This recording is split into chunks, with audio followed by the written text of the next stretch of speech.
Our dietary practices as a nation are nothing less than a national catastrophe. It could be argued that three dietary elements contaminate our landscape and compromise our nutrition with serious addictions that are maintained through a habituation of our hedonic system. These are dietary products made up of flavoring agents and rigorously tested in sophisticated sensory evaluation labs in order to make it difficult to resist their very pleasurable taste sensations.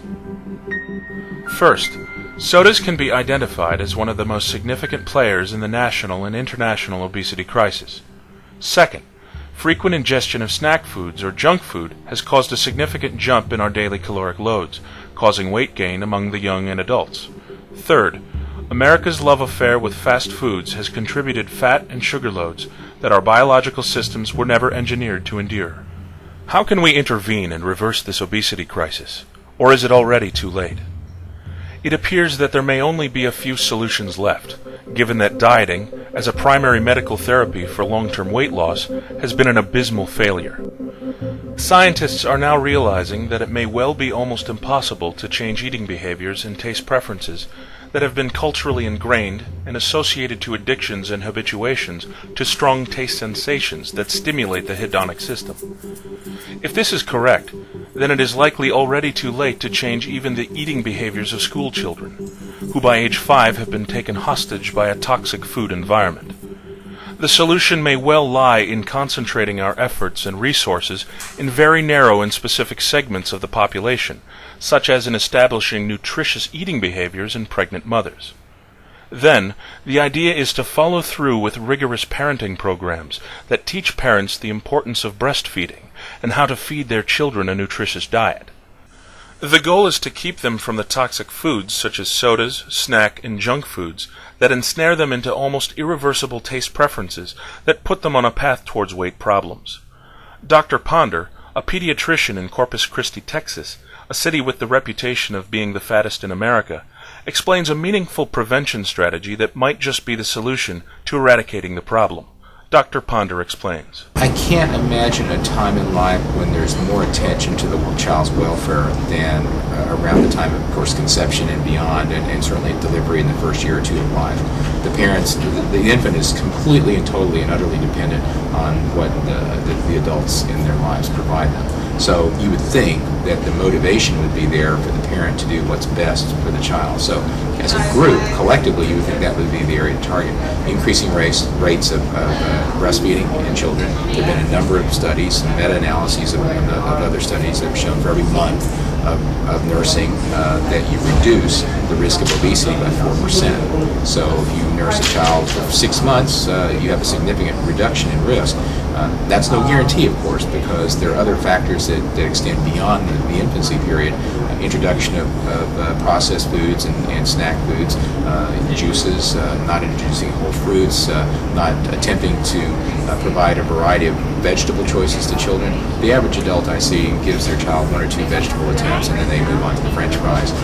Most people don't understand that it takes about 15 to 16 attempts with one new food before you really should move on to something else. Yet most parents cave in far too soon, again because of all the immediacies in their own life. They just don't, and they don't understand that you really should be persistent.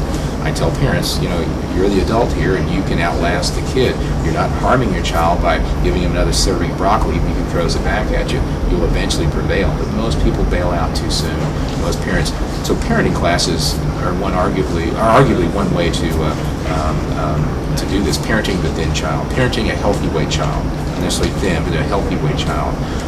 Parenting to prevent obesity. I think those would be great progressive programs to develop within schools, or even in just the first year or two of life, to help the parents make those best first choices. Don't introduce these toxic foods from our toxic food environment to your children and set them on a path to obesity. The problem is that there are growing numbers of broken families and mothers with demanding careers, which cripple the likelihood of prolonged breastfeeding, a practice which could impart significant health benefits to the children and greatly influence future food preferences. According to the American Census Bureau's American Community Survey, between 30 and 31% of U.S. children live in single-parent households, of which many are the product of teenage and unexpected premarital pregnancies.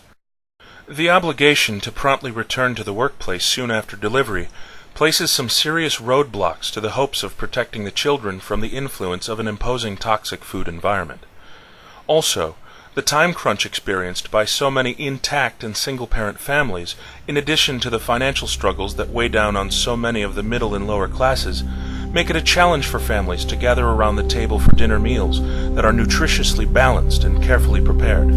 The temptation to drive through a takeout window for a fast food fix or to pick up pre-prepared fast food dinners can be great, especially at 5:30 p.m. on the way back from work. The prospect of cooking, supervising homework, and managing bedtime routines after a long workday is not attractive to most parents. When I was a kid, I would occasionally, my mom fed me nutritious meals. She went out of her way to make the meals. And now and again, we'd go to fast food restaurants or something, only on special occasions because I'm a family of 6. And having mom, being a single mother, it's kind of hard for her to make meals all the time. So having her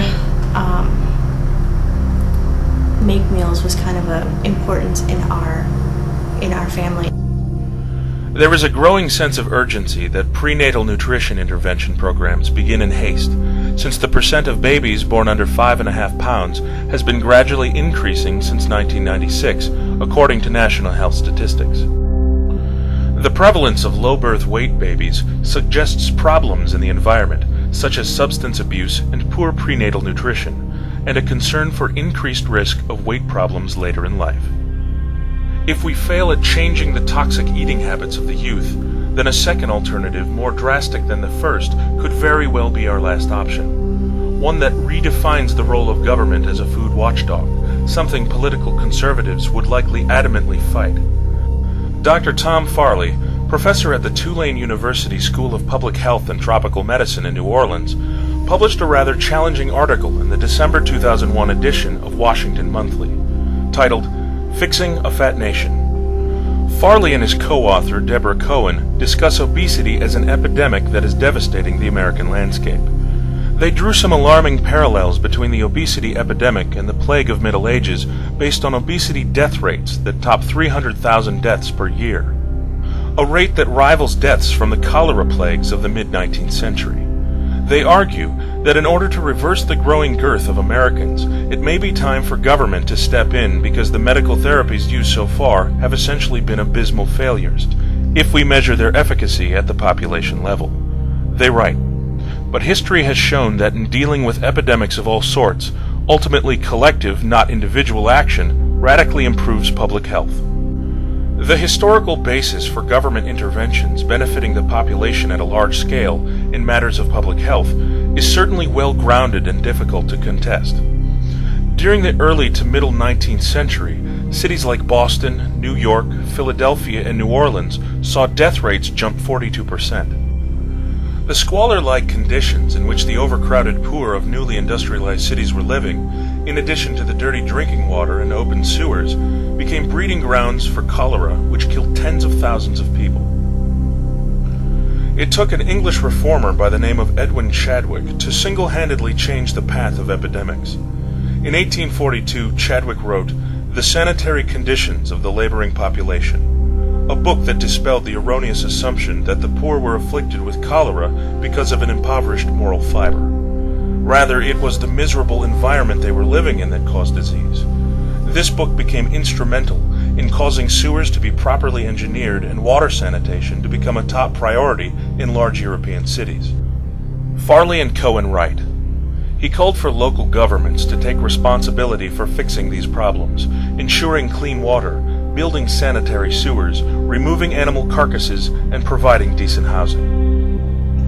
It wasn't long before Chadwick's idea crossed the continents and caused a significant sanitary revolution in large U.S. cities during the second half of the 19th century.